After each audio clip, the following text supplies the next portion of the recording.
সুলতানগঞ্জ থেকে বিয়ের জন্য 1 লাখ টাকার কেনাকাটা করলে আপনি পেয়ে যাবেন একটি 3 সিটের সোফা সেট একদম ফ্রি।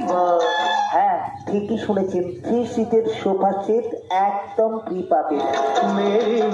এছাড়াও বিয়ের জন্য 2 লাখ টাকার ফার্নিচার কিনলে আপনি পাবেন একটি ডবল পাল্লার শোকেস একদম ফ্রি ফ্রি ফ্রি। স্টিলের সঙ্গে কাঠ ফার্নিচারের হাতুল ফার্নিচার। এছাড়াও 3 লাখ টাকার কেনাকাটা করলে 3 পাল্লার সুন্দরী আলমারি দারুণ দেখতে একদম ফ্রি। 4 লাখ টাকার কেনাকাটার উপর থাকছে কাঠের ডাইনিং টেবিল। 5 লাখ টাকার কেনাকাটার উপর থাকছে একটি বাইক। হ্যাঁ, বাইক ফ্রি পাবে। প্রত্যেকটি ছোট বড় কেনাকাটার উপর থাকছে আকর্ষণীয় উপহার। অফারটি চলবে আজ থেকে 30শে জানুয়ারি পর্যন্ত। সহজ কিস্তি নগদ